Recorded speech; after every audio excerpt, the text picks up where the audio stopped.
Hello, everybody. Welcome to another episode of What the Heys. I am your host, Heys Wolfenden. I've already had input from several of the writers that follow me, and of course, I follow them as well. So, most of what we discuss today will be, answering their questions or discussing their prompts. I think before we get started, I just want to have a brief little advertising for myself. If you want to support the channel, a great way to do that will be to purchase the book Jack Strong and the Red Giant. And there's also a poetry book, Made in China.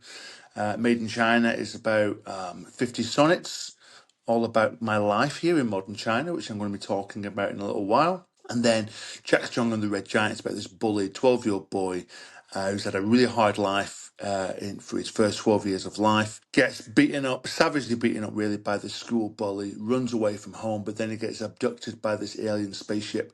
And the rest of the book is about his adventures and how he grows in confidence because of this new experience. So, without much further ado, let's carry on to what we're going to talk about. So, the author David Pariseau suggested I talk about this, which is he wanted to know what is my journey to China? Why did I come to China? If you don't know out there, like I said, my name's Heys Wolfenden, and I live in China. Of course, I'm a UK citizen. If you can't tell from my voice. But I've been living in China now for a long time. Well, how long's a long time? About 16 years. Wow. Sometimes when I step back and I think about it, I think it's a little crazy, to be honest. But why did I end up here? Well, first of all, before China, I was in Korea, South Korea, for 2 years. It'd be a bit strange if I was in North Korea for 2 years. I think you'd suspect me of something. But yeah, I lived in South Korea for 2 years teaching English, and I teach English here in China as well. And how did I get into this? Well, I was in the UK. I was about 27 years old, and I was trying to find something new. I was working for an organization called the DVLA, which stands for Drivers and Vehicles Licensing Agency. If you're from America, that's basically the DMV. Just to give you an idea, it's that kind of job, and it's a little soul destroying. It's not terrible when you look back. You're like, it's okay. It's an easy job that you can do really for the rest of your life. And if you lose your job, for example, because of cutbacks, there's plenty of other government departments that will take you on. So, and they're very good pensions. But I had ambitions. I went to university. It was several levels below what I knew I was capable of, and that's crucial. And so I was 27 when I started pursuing ideas of teaching abroad, teaching and living abroad. And I think I was also attracted to the idea of experience, and that it was going to affect me and then affect my writing. At the time, as I still am, I was a big fan of First World War poetry. One of the key parts for me about First World War poetry is that it's primarily about experience. A lot of the writers that were writing, they used to write romantic poetry. And then they were thrust into this new environment, and it changed the way they wrote, and of course the way they think, and the way they saw the world, and the way, of course, they depicted the war. And so I was aware of that, and I thought if I went to Korea, it's really going to affect my writing. And it did. It made me start to think a bit more about the underclass people in Korea that are unfortunate. You might have heard about South Korea, one of the tiger economies, and it's fantastic. I mean, it's so well developed. You go to the city areas, the skyscrapers are not just huge, they're beautiful. You can tell they're expensive, but then you do get plenty of places that are, if I say slums, that's not quite accurate, but obviously a bit underprivileged, shall we say. So, yeah, I started to see these people. Like, for example, you get a lot of old women in South Korea with bent backs, and they're working in their 70s and 80s, and their backs are just bent. And I was like, horrified. I was like, shocked, what? And so I wrote about it. I started writing about it. And listen, at the time, my poetry was a little bit, romantic, in terms of style, and perhaps not original. Although, I mean, what is original? That's a topic for another day. And then because of this, I decided I wanted to do a master's degree in creative writing, which I really recommend for anyone out there. If you haven't done one already, it's a great way to attend workshops, but you also get of course, a professional qualification at the end that you can then use for other things. It is important to say about master's degrees in creative writing, or if you're from America, you'd call it an MFA. The biggest difference is that in the UK, there are more literature components, and what that means is we call it an MA then and not an MFA. So you've got to write essays on, for example, for me it was poetry, but if you do a biography route, if you do a novel writing route, you'd have to write essays on other contemporary novels or poems or biographies, that kind of thing. Yeah, it really improved my writing, to be honest. I have to say, it improved the way I look at writing and the way I approach it. But I think, and I've always struggled with this, getting that kind of recognition outside of the master's degree has always been difficult. And this is before everybody thinks, oh my God, you're rubbish. It's a very common thing. I think really when it comes to master's degrees in creative writing, maybe only really top 2 or 3 might actually get meaningful publication. Listen, with poetry, I'm a big believer that a lot of it is who you know. And I think you need That's not to say you're not talented. I don't mean that. I mean that I do think networking does play a big part in it as well. And if somebody vouches for you, puts the right word in with an editor, gold dust. If they don't, if you don't know them, as I experienced at the end, it was hard to kind of go further. But what I did, I got published in a lot of small poetry magazines around the world, to be honest. And to be fair, it's something I should be and I will be looking back into as I do my, at the moment I'm querying literary agents. And as part of that process, I think I'm going to query some small poetry magazines again about some of the poems I've written. I'm really looking forward to that as well, to be honest, I have to say. Okay, so yeah, I decided to do a master's degree in creative writing, but I decided, I don't know, rightly or wrongly, sometimes I think wrongly and maybe other times rightly. It's one of those decisions in my life that could have gone either way. And I loved it in South Korea. Absolutely loved it. What a life. I had great friends. The natural environment there is fantastic. I loved hiking. I'd get on a bus and I knew all 50 people. And all 50 people well, and we all really loved each other, and it was fantastic. And I had a lot of great relationships. But I decided to go to China because of the poetry, because I was doing the master's degree. Now, the master's degree was online. We do a lot of online MAs in the UK because obviously we're working, and that's the idea, that you can work and do it. In other parts of the world, it's definitely not as common. I don't know why. I think it's far better to do. I think for a master's degree, especially for creative writing, you can just go away and do it yourself. All you need is a little bit of input. Really. Do I think that my master's degree score would have been better if I'd have gone to the college directly? No. Maybe I did an MA later in English literature. Maybe for that one. I think you do sometimes need maybe to ask more questions. But for my creative writing, it was all about the experience. You've heard this talk about some people say, I'm an outline writer, I'm a discovery writer. For me, I'm an experience writer. I want to write about things that I'm experiencing, that are going on around me, and I want it to bleed into my work. So yeah, I went to China to teach English at a higher level that I should have had than South Korea. If that probably doesn't make sense to anyone, but now this was back in 2010 when I did this. And even then, that the English levels were higher here, because we're talking like the small minority of people at this point that were learning a higher level of English and wanted to study in America and the UK. Whereas at the time in South Korea, at least as I perceived it, there wasn't as many people that wanted to study in America and the UK. In China, it's always been a thing. It's always been a thing. This little bit, in some ways, when I look back as I'm talking to you, this idea of the Western dream. It's strange because China's quite nationalistic. You might have read about it in the papers, and it is. It's quite myopic at times. But yet, for all the myopia, there's plenty of people. I mean, every year, tens of thousands, maybe hundreds of thousands, that will leave and actively seek life in the UK and America in particular. And I do think they have that. You've got the American dream. And now, of course, we've got, I think, in the UK dream. I think with the UK, it's one of the biggest ways I think the UK's changed since the 90s. And I was thinking about it the other day, and I was like, yeah, I think with our leader, Tony Blair, things changed a lot more than we realize. And I'm just looking back. Anyway, I am digressing. I'm going into politics and immigration here. And if there's one thing I want to avoid with my writing, really, it's politics, other than, listen, I'm a very political person. I can sit with you in the pub and talk about politics all day long.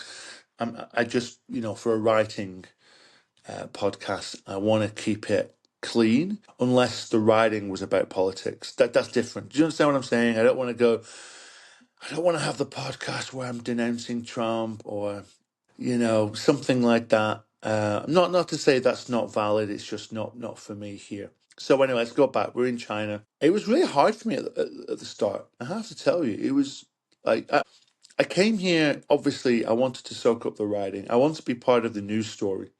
This is 2010, and even then, people were talking about China, the miracle, and the economic growth at the time, I think, was 14% a year. 14.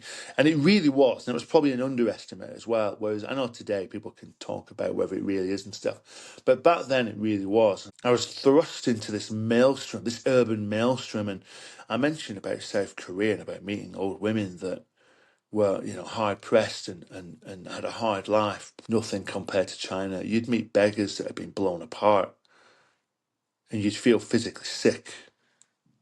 And you felt ridiculously privileged, ridiculously humiliated. It was, and it was such a, wow, what a maelstrom. So that's how the poetry collection Made in China came about. And I'm doing the MA, and I started writing a sonnet. When I say sonnets, of course, you think of Shakespeare's sonnets, but they're not like Shakespeare's sonnets, though, of course, Shakespeare's a huge influence, of course. If you're writing a sonnet, you really have got to have read Shakespeare's sonnets, I think. But they tend to be, I try to blend like my affinity for romantic and, shall we say, traditional verse. I hate the phrase traditional verse. It makes it sound so boring. Listen, of course, and all kinds of poetry can be boring, not just traditional verse. Maybe Victorian poetry can be a bit like that. I think that can be a problem. But anyway, I blended, traditional forms of writing. The sonnets, of course, is a huge traditional form of writing, and I blended that with more, a bit of modernism. I think one of the best things about 20th century poetry, we still say 20th century poetry, by which we also mean 21st century poetry, is that I think it tackles themes and topics and subjects that were hitherto, try my Victorianness here, which were hitherto ignored, by poets. If you think about 19th century Britain or even America, rapid industrial growth, rapid urbanization, widespread poverty, most poets ignored it. I think that's a huge error. I think if, Wordsworth and Coleridge were at their height at that time, they would have written about it. And I think I think it probably in the end allowed a gap for modernism to come in and kind of take from its place, so to speak. Anyway, yeah. So I started writing, and that got me into China, and it was hard at first. The first 2 years were really rocky and hard, and I was not settled. When I went to South Korea, I had culture shock straight away. But within a day or two, it just went away, and I loved it. Within 3 weeks, I still remember I was on a metro car going over the Han River, and it was what would it be? So it would be, I went in June, so it would be July. It was sunny, and at this point, the metro car becomes light rail. It's one thing I like about South Korea's subway network. It blends between underground and light rail. I love it. And you get these moments where the train emerges from the tunnel and you look outside and there's the Han River. So what can you picture in your head? Just a huge, wide blue river with the sun shining on it. And I was looking at it in this really nice, shiny metro carriage thinking, wow, isn't life great here? But then flash forward 2 years and I'm in China. I didn't feel like that. I was like, oh my God, what the hell? The only thing that saved me was hiking the Great Wall, which was another reason that I went there. I said to people back in Korea, if I can hike the Great Wall every week, I'll be happy. And I did. I loved it. I was in Beijing for 7 years, and I've been moving around the country. I think that's kept me here, really. Now I'm married with a kid here. So hooray for me. Congratulations. If that hadn't have happened, I wouldn't be here still. I would still be alive. Like, don't get ideas. But I would have gone somewhere else. Maybe I'd have gone to somewhere like India or somewhere, traveling for a bit or something. So that's what got me here, and it's had a massive impact on my writing. I mentioned earlier Jack Strong and the Red Giant. There's 5 books in the series, but it was partly influenced by my experiences in South Korea and China, where I had trouble and I overcome them. I overcame them. And that's really that experience of facing hurdles and jumping them and finishing the race is basically in the book about how Jack, he's very low on confidence. He has an experience or many experiences, and he gets more confident as a result. And that's how he can become the hero. I think as well, like just say for Jack Strong, one of the literary background, the literary influence would be Harry Potter. Let's be honest. I'm a big fan of the books. The first book for me, Harry Potter and the Philosopher's Stone, Sorcerer's Stone, I still think it's one of the best books ever written. Word for word. It's so well done. There's so many great characters, great storyline, great world, all in. It's like 76,000 words, all in that. I still think that's fantastic. Listen, don't get me wrong, the whole series, there are some ups and downs. Most people tend to agree the last 3 books are not really at the same quality. I think J.K. Rowling struggled a little bit to go to young adult mode when it's starting at middle grade, and I think it's a hard switch. But for me, again, Harry Potter, it's great. It's easy to. It's one of those things with success stories. It's easy to knock it, but you know what I'll say is, at the end of the day, it'll still be here in 100 years' time. It's still great literature, and I always remember the poet, the Victorian poet Elizabeth Barrett Browning, and she said, "If you're going to read great literature." Now, I'm not saying I agree with her entirely, but I do see her point. What she means is, or what she meant was, that these are the stuff that has lasted, is going to last. So why read something that maybe has things that are bad or are going to be forgotten? Now, I'm not saying I entirely agree with that, because I'm like, well, writing and art is about more than that. Maybe all art disappears eventually, but I can see a point about learning from the greats. And I think maybe we don't do that enough as a whole. Right. I just want to move on now. So we've done my journey to China, experiences teaching and writing. I think I don't want to talk about it too much. I think I don't want to make it into a teaching podcast. What I want to say is, I think one of the reasons I write young adult literature, and young adult, it can be slash new adult, and it can be middle grade young adult. I like to write the kind of stories that blur boundaries. I mean, my personal opinion is that everything from children's to what we call young adult is young adult. Like, just like you can say the early, middle, late middle ages. For me, it's all young adult. We have to give kids more respect. I don't like the term middle grade. What is that? Middle of what? Grade of what? So I prefer young adult or early young adult. So yeah, because I teach high school kids, and I think that might be a huge reason why I write young adult literature, because I'm around them all the time, and maybe subconsciously I'm thinking about them as an audience and them as characters. I'm just gonna jump ahead now. I've got a list written down here about these ideas other people have suggested. I'm going to jump right to the end, because the American author Lieske, she asked me, how do I come up with characters?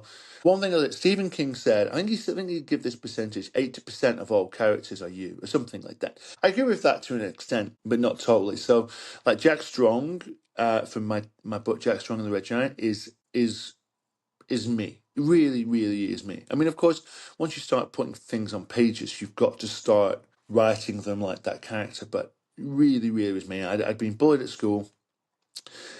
I'd gone into space. Wait for it. I'd gone into space because I'd been to China and South Korea. And I felt like, for me at the time, that was like going to the moon. So I could take those experiences and put them into that character. And at the time, I'll be honest, I wanted to travel into space. And I just put it all together. And then I get other characters, like there's a character in the Jack Strong and the Red Giant novel called Valeria. She's based on, I mean, obviously she's a fictional character. There's about 6 girls or women that I've met, predominantly from North America, but one from the UK, that are in that character. and then of course they become fictional. And I think maybe the relationship between Jack Strong and Valeria, like the boy and the girl, the way their relationship dynamics, where he feels low in confidence and is looking up to her, that's like has been for a while, maybe one of my relationship dynamics. And so I could just put that in, and I didn't consciously do it either. It's just all on subconscious.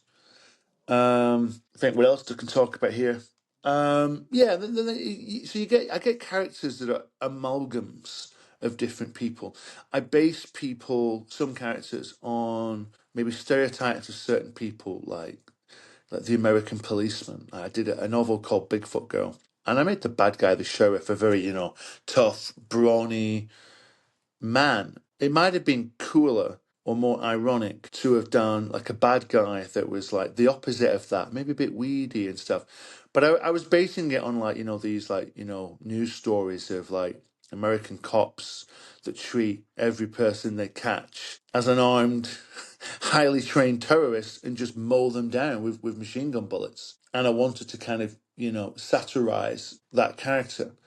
For my next novel that I have delayed because I'm going to re-edit the Jack Strong books. I'm basing the main bad guy, the antagonist, on Elon Musk. There's parts of me that like Elon Musk, actually. There's parts of me, I do admire him at certain points. But when you listen to him talking now and he gets onto something, he was on Joe Rogan talking about how Sam Altman must have been behind this murder. And you're like, this is just nuts.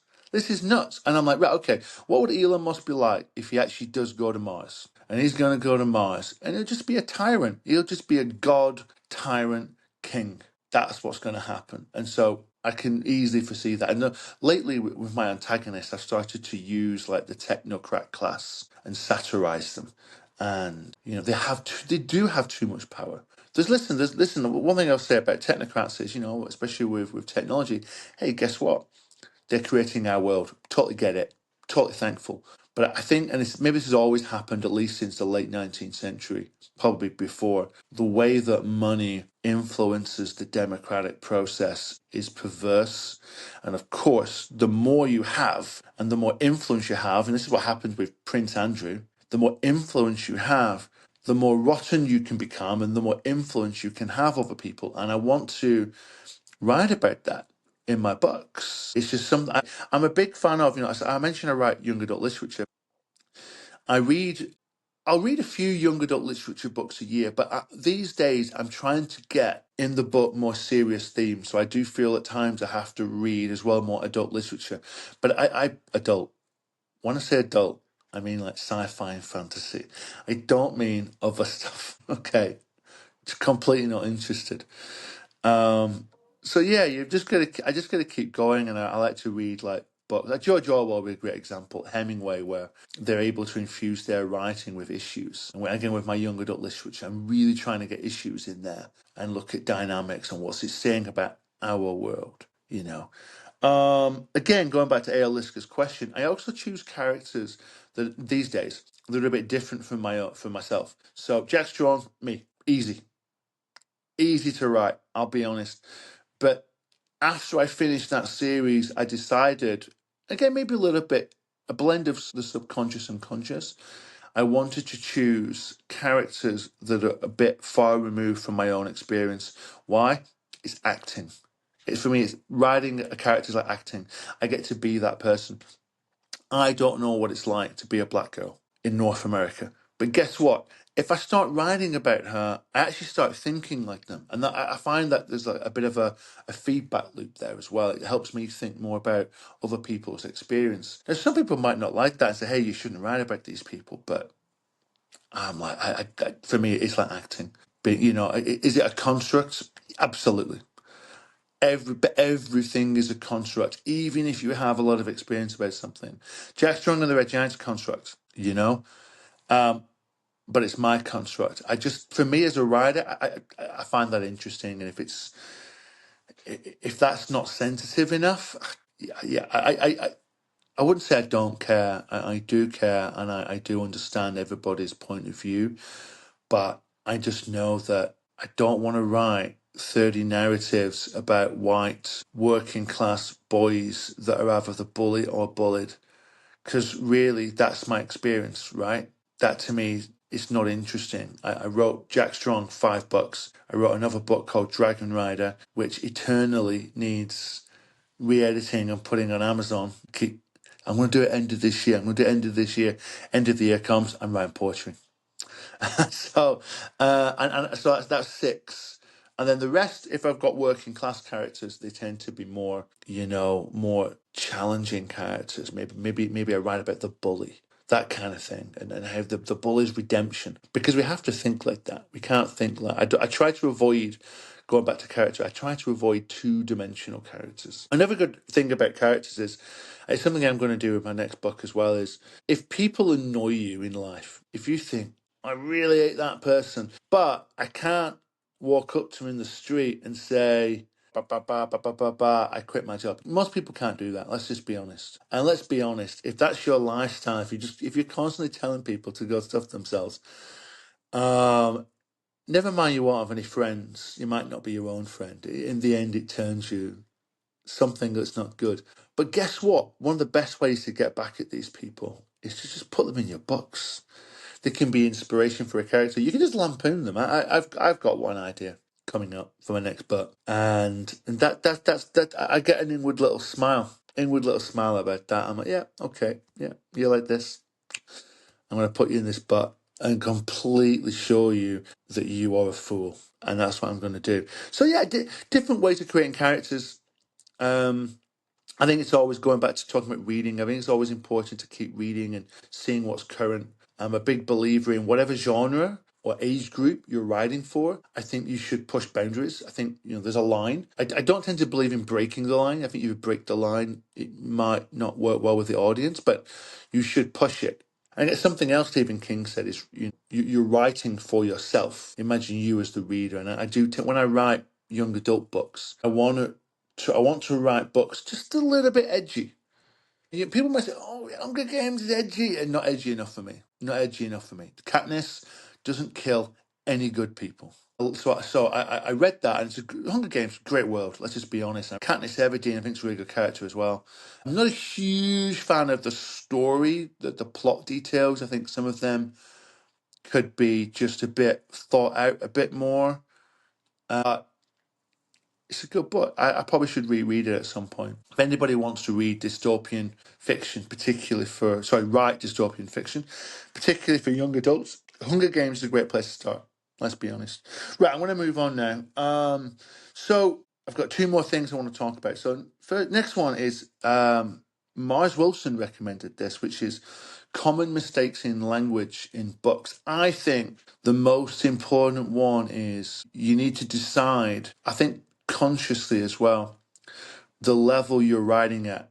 Like what kinds of words, what groups of words, what level are you going to include in your novel, in the narration, and in the dialogue? So if you're, writing, for example, young adult literature like me, you've got to pare it back a little bit. I can't write lots of high level vocabulary. Though you will be surprised if you flick through any young adult book. There's still plenty of advanced, vocab. I do tend to think that books have to flow, actually. And I think, how do you make a book flow? It's one of those things. I don't know. Sometimes you read a book, it flows really well. I read on the Kindle. And so what I'm looking for is tap, tap, tap, tap, or swipe, swipe, swipe. I want to read it and go, yeah, it's really good. Oh, chapter's ended. Great, new chapter coming. That's what I typically want to do. So I think that's when I read books, I think certainly for dialogue, do you know what the hard thing about dialogue is? You've got to make it realistic, right? But at the same time, you can't have it full of the kind of cliched language that we would maybe use in everyday speech. And you have to get that balance right. I think it's hard. When I was editing my recent book that I'm now querying agents, I think as well as fixing a couple of plot points, I think the biggest things I edited was the dialogue. And I was just, not that it makes it sound like it was bad. It wasn't. I was probably fixing 5%, 10%, and just kind of writing a bit more, for me, 2 teenage characters has to be kind of chatty. I mean, that brings to mind, like a really good point, is that in real life characters interrupt each other. Get that in. I mean, I did. A friend of mine said, in real life, people don't answer questions. Like, the problem with that is it's a great thing to put into the book if you do it well. The problem is if you have dialogue where a question or a point is not answered or addressed, the reader is going to want it addressed. You've got to find a way to satisfy the reader's kind of desire there, I think. I'm just trying to think anything else with language that pops up. Listen, I'm a big fan of, I love my similes and metaphors. Typically, I'm a simile guy, not a metaphor guy, though I see them as very interchangeable, really. I do hate it, especially when I read a traditionally published writer, and they're a bit scant on similes. I can just about forgive Hemingway for not putting similes in. But you know what? No one's copied that. Someone out there's going, oh, I know this writer. Yeah, fair enough. But very, very, very, very few writers have copied that style. And listen, by the way, hands up, I'm a huge fan of Hemingway. Huge fan of Hemingway. Read The Sun Also Rises. That's just what a book. For Whom the Bell Tolls. Again, I'm an experienced writer. If I'm going to give myself an adjective before writer, it's experienced writer. Of course, we're all experienced writers, but I'm actively seeking it out every day. And it's probably something in my writing process that I underappreciate, because we think about writing as, you write draft, you edit, you read, but we don't tend to think of that fourth room, as it were, which is the experiences that go into the writing. And I feel like I'm just surrounded by experience and different things. As I'm talking to you now, I'm remembering a time. I'm in Chengdu now, and I went to this temple. It was great. It was really ornate. Oh wow. Just natural wonder. Sorry, it's not a natural wonder. Man-made wonder, but just beautiful and really and authentic. What does that mean? A little bit dirty, a little bit dusty, a little bit old, a little bit tattered. But actually, those are the best ones. If they're too shiny, they were built last year, but even that, listen, it can be really nice. But you want it a bit. You want to be able to, see monks walking around the place, and I do. But I left this temple, and there was outside the temple, these temple lions that's guarding the temple, and someone has stuffed some rubbish in its mouth. And I went away and wrote a poem about it. I was like, you go to a temple and stuff rubbish in the mouth of the lion, or unless it was a passerby. I didn't get that impression, to be honest. I'm trying to think any more common mistakes in language. I think that's it, really. I think that covers it. Guys, after this podcast airs, if you've got any comments, anything you want to say, and we can just discuss it again at a future day, no problemo, dude. Right, I'm going to go on to my last point now, which is querying literary agents. And this is something I'm doing right now.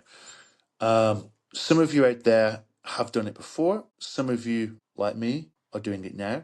I'm going to just talk about briefly my experience querying agents, and because it's to do with Jack Strong and the Red Giant, and then that's the last topic. As simple as that. So, right, Jack Strong and the Red Giant. If I made the biggest mistake I made, I think, in my writing career or my querying career, I finished Jack Strong. So I wrote the book, gave myself 6 weeks, chilled out, went back, edited it, long time editing, finished it, sent it off to the UK agents, about 45 agents. Got rejected. It didn't get rejected as much as people think.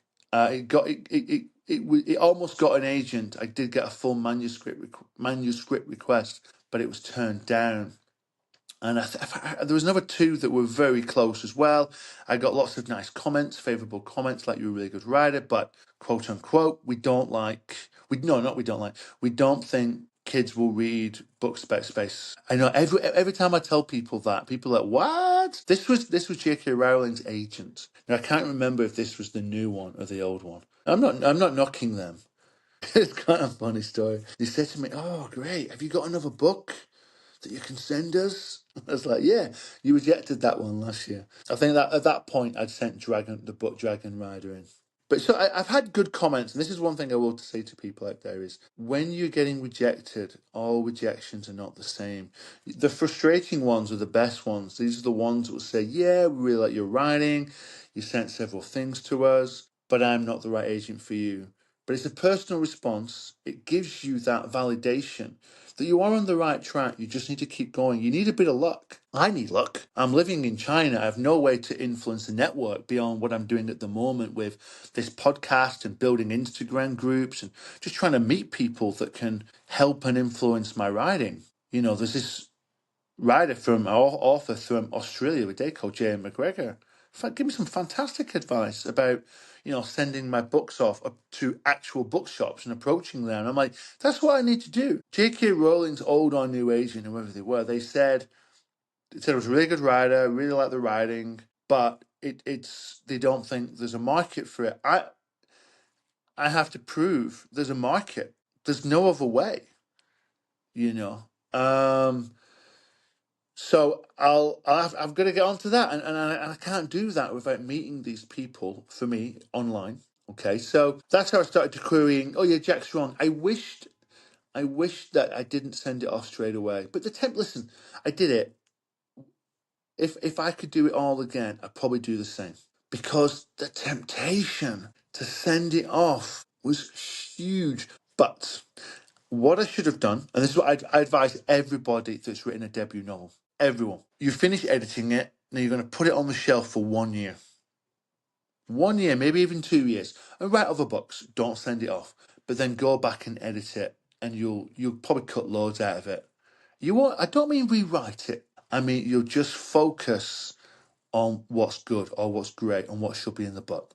And that's what I recommend to everyone. That's what I should have done. I mean, if someone had given me that advice, I don't know, I probably would have ignored them because that's who I was back then. But that's the advice I'm giving to you. And the reason I'm doing that is I edited the book. I made it better. So this is the second time editing now after about a year or two. I then send it back off to agents and they all rejected it. And when they reject it, they say, you've already sent this book to us before. And that's only something I'm realizing now. They rejected the premise. So even though I edited, taken off 10,000 words and just made it so much better, they weren't interested because, yeah, if we liked it, we could have fixed all that, which is true. It wouldn't have taken very long. It'd taken 3 months to have fixed it, you know. But that was my one chance. And I wouldn't say I blew it because I didn't blow anything. I didn't know anything. But it's like, yeah, just make sure sometimes. I think after that, I think it's understandable. You write a novel, you make some changes, you edit it, send it off to beta readers. I can't remember the time. I think I sent it off to beta readers. It's a long time ago now. It's like 10 years ago. If you can get as many beta readers as possible, it's something that, I've got this Instagram group at the moment for this podcast. At some point, I'm just going to start opening it up for beta readers as well. If anybody wants to beta read my book and give me feedback, because it's anything, it doesn't mean you have to accept it, but it's still a good viewpoint to consider. And I think maybe that's the point, that's the verb, to consider, to think about things, and even if at the end you don't accept it. So ever since then, yeah, I write books, I edit them, I send them off to beta readers, I edit them again, I send them off to literary agents. So far, 100% rejection rate, obviously. Otherwise, you might be seeing me on TV, But again, every book I've sent, pretty much, I've had the few back where they really like the writing, but they don't see that there's a market for it. And there's a lot of you out there that get the same thing. You just have to persevere. What are some of the other key mistakes I've made? Synopsis, query letter, things like elevator pitches.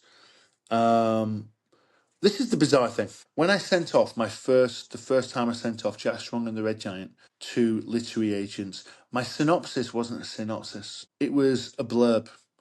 And it still got attention. This is the bizarre thing. So I don't know if these things are as important as people say they are. Now, I'm not saying to you, don't do a synopsis properly. Do a synopsis properly. I do. But at the same time, it's easy to get sucked into the hype and the belief that, I just didn't get accepted because I didn't have all my comparative titles a certain way. Not really. I think I still believe that I bet about half of the literary agents, they'll have readers, first of all, in the offices. They will read something. They will read some part of your writing. At least half will, I think. I think it's a lot more than half. And that's you still have a chance with that. That's what the first Jack Strawn book told me, that even though my submission package was not perfect, I was still getting lots of feedback, lots of positive feedback, I almost got an agent on my first book.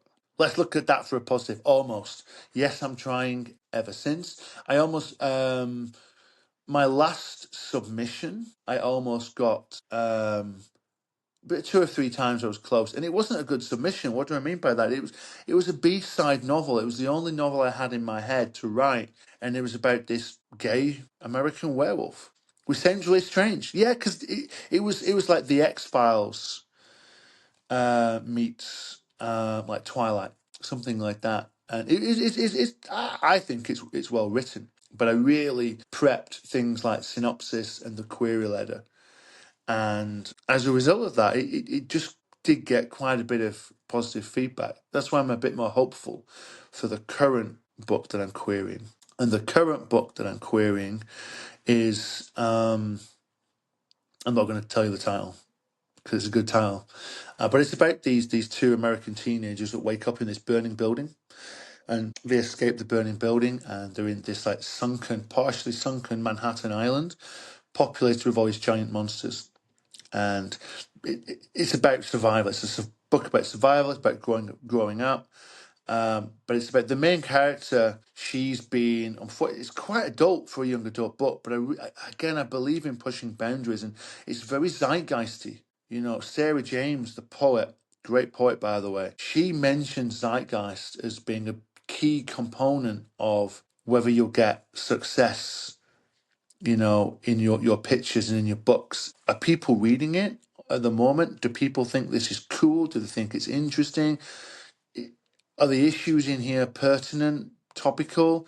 Well, yeah, the book's about this teenage girl. Unfortunately, she was abused by her previous gymnastics coach. This is in the past. And while she's in this zone, in this sunken Manhattan, trying to escape it, she's getting her memories back, and she's got to deal with this. And if she doesn't deal with it, she's dead. This is a world full of predators. And then, unfortunately, later on, or fortunately, first of all, they're rescued by this like mysterious caretaker who's based on a technocrat. We all know, I can't mention his name, and but of course he's got ulterior motives. And then this coach comes back. He's also been rescued by the man known as the caretaker, and so she couldn't deal with it in the past. She has to deal with it now, otherwise they're dead. They're finished. This luxury resort is surrounded by all these monsters. It's quite a short book. It's only 46,000 words, and I could probably add a bit more. It wouldn't go much beyond 50. But I still feel there's a lot in it. But it is young adult.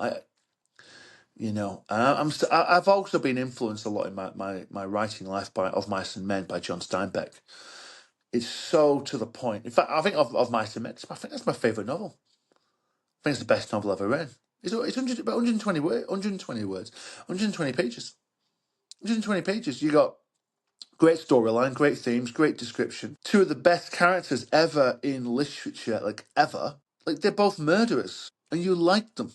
And that's how good that book is. The author convinced you that George and Lenny and George are great people, and they're both murderers. Think about that. It's mad. I only realized that recently, and I read it 5 times. Fantastic book. So I've been influenced a lot by that, like economical language, getting to the point.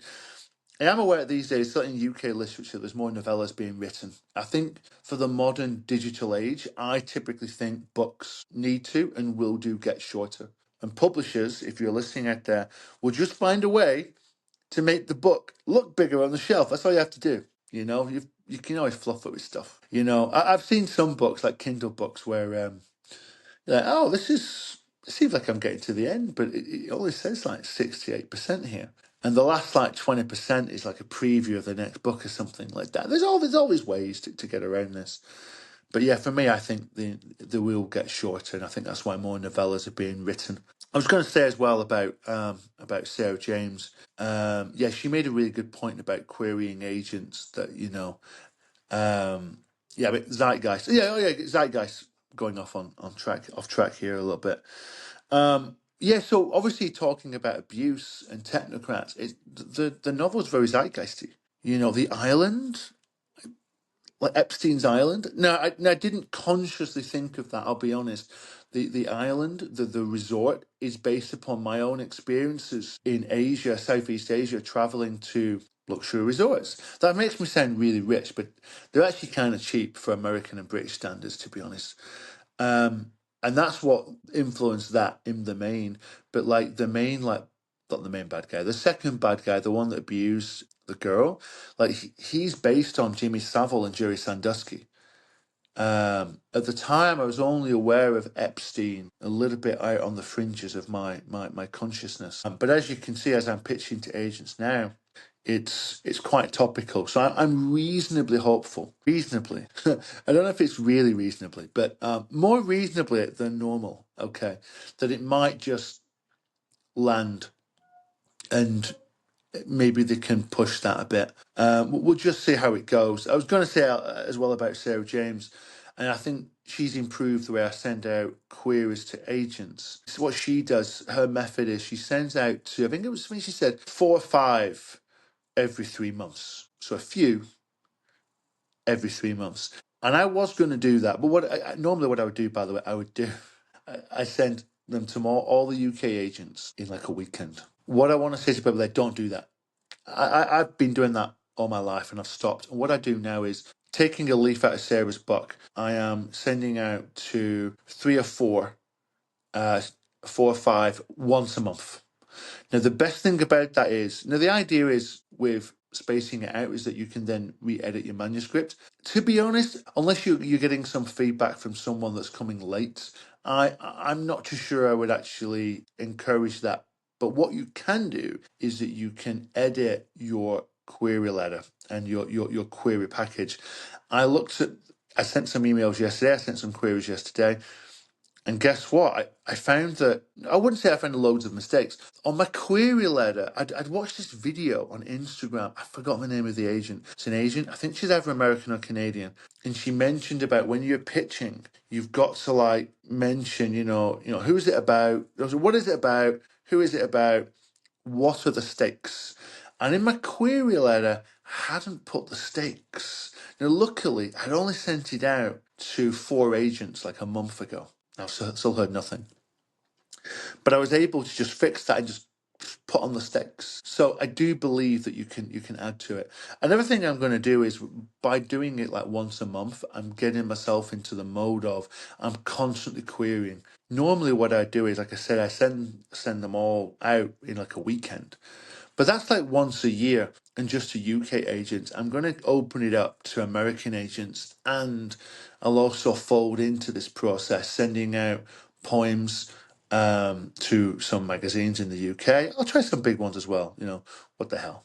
Eh? They can only say no.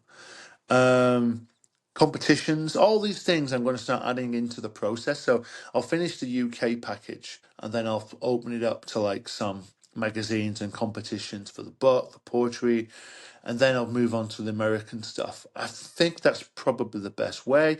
Look, at the end of the day, it gives me something to talk about. Guess what? I learn from the process. I think anything else to say on that matter, really. I think the most important thing with querying agents, at the end of the day, and a few people have asked for advice on threads, it's this: you've got to persevere. You've got to start, and this is something you can't switch on and off. At some point, rejections just won't phase you. It's like, you're drinking water. It's part of the process. Don't phase you. There's no point thinking, why have they rejected me? For a million reasons, none of which you know. If you're gonna focus on rejections, focus on the ones that are actually positives and give you credit as a writer and keeps you going. It's really, really important, that is. But like, yeah, to get success, I mean, how many rejections have I had? It's 240 plus, albeit mostly just to the UK, but I'm going to open it up, but I got to do it. Right, okay, that's a wrap. as they say in the business, before we finish, just to remind you, if you want to help support me and my channel, as it is a channel, it's a show, please do buy the book, Jack Strong and the Red Giant. At the moment, it's like 99 pence, 99 cents. I should mention the price. It will go up at some point, not right now. Not right now. I'm going to put it up just so that I can put it down for price promotions at some point. So I'm probably going to put it up to about $2.99. What are we on now? What are we in now? We're almost in March. Probably April. I'm re-editing Jack Strong, the first book. But when I say edit, don't think, oh my God, it's all going to change. Very little. I did the first 5 chapters last night, and just very little. And if you did download the book, 'cause at the moment it's download and you can get paperback, but the paperback needs to be better. So I'm going to change that. Again, if you want to wait. You know, I'm going to put a video up, or I'll do a podcast, and I will explain to people what's happened. But you know, it's an easy way to support the channel. I'll be honest. And if you do like the book, give it a great review. That's all I can ask for. Again, for the sorry, I should mention it's really quite highly rated. I'll be honest. It's at 23 ratings, and it's like 4.2 out of 5 on Amazon, 4.3 on Goodreads from 13, 14 reviews. So, you know, it's proving quite popular, quite good. Again, I'm editing at the moment. I think it does stand up. If poetry's your thing, Made in China, 50 sonnets on modern China, albeit a couple of historical ones thrown in. Let me know what you think. That's rated 5 stars, but I'll be honest, it's only 2 reviews, so it's not. One thing I will tell people out there is for reviews, I think you need to get. I need to get. You need to get more. The more reviews you have, that star rating is more valuable. If you've got less than 10 and you've got a high star rating, it's not as valuable because people naturally think that's your family. Your family should give you a 5-star, by the way. They shouldn't. Imagine if your mum gave you a 2-star review and then wrote negative review like, "Wow, when it arrived in the post, the cover was ripped." But that's my encouragement. And listen, that's not easy. I think Amazon a long time ago they started getting rid of like review swaps and stuff. I'm not sure if review swaps still still a thing. There's good things about them. There's bad things if they're a bit disingenuous and stuff, and people feel obliged to give you a high mark, especially if they don't like your book. I don't agree with that, to be honest. I think for me as a writer, it's 4 or 5 stars. That's it. For an indie writer, for a published writer that's got a departments behind them, I'll be as savage as I can be. I'll be honest. I mean, I try to give the benefit of the doubt. Yeah, I'll give 1 stars, 2 stars, 3 stars, no problem. To writers that have editors and development editors. Yeah, sure. I mean, very, very rarely though. I can't even think now off the top of my head. Like, the only book I think of is I gave a 4 or 5-star review to a book. It's a very good book actually. It's called A Boy and His Dog at the End of the World, and I took a star off because I think the title's rubbish. It just needs an edgier title. The author's called C.A. Fletcher. It's a good world. It's an apocalyptic dystopian novel. Even borderline middle grade. No, I think it's young adult, and it's about them living on this it's like Isle of Orkney or Mull or something. And this guy comes and steals a dog, and he goes chasing after his dog all over the UK. This dystopian UK. It's really, really great depiction of it. But what I didn't like was it was episodic in nature. Now, there's nothing wrong with being episodic. If you look at The Hobbit, Hobbit is great for episodes where you go along and this is the troll bit, this is the spider bit. But there's reasons. The spiders are there because the forest is enchanted, right? The trolls are there because they've come down from the mountains and they can't go into the forest. So you know why the trolls are not in all these different places. Or there's few of them. So you can't have 10,000 at that battle, the battle of the 6 armies at the end. Okay. But what I didn't like was, and I took a star off, and it's a good book actually, I encourage you to read it, was the way he used wolves. So when this character, this boy, is walking across it's basically like Blackpool and Preston, these fields. There's no wolves there. And there's wolves later. And I'm like, no, they would be there. they would be there. Like I think he'd use wolves as like kind of like a magic trick. I think in the fantasy community, called skyhooking. It's a little bit skyhooking. It's just the wolves fixed a problem. In one area, it was engaging and interesting in a certain segment, and in another one, it fixed a problem. And I was like, you'd hear them howling there, and it annoyed me because it's an easy fix. It's not a difficult thing to fix. All you had to do was hear the wolves howling as he's walking over these fields. That's it. Maybe even see a hunting a deer. And again, there was a lack of deer in these areas. Listen, the UK right now is not a dystopian UK, right? Despite what Nigel Farage and his idiots think, right? But I saw last summer like 8 deer easily. And a dystopian fiction, they'd be everywhere. And that's where I took 1 star off. But it's a very good book. A very, very, very good book. Right. Okay. I think we can end our little podcast there. I hope you enjoyed it. Please join me in the weeks ahead. I've got some really interesting and engaging guests coming on the show. Okay. Until next time.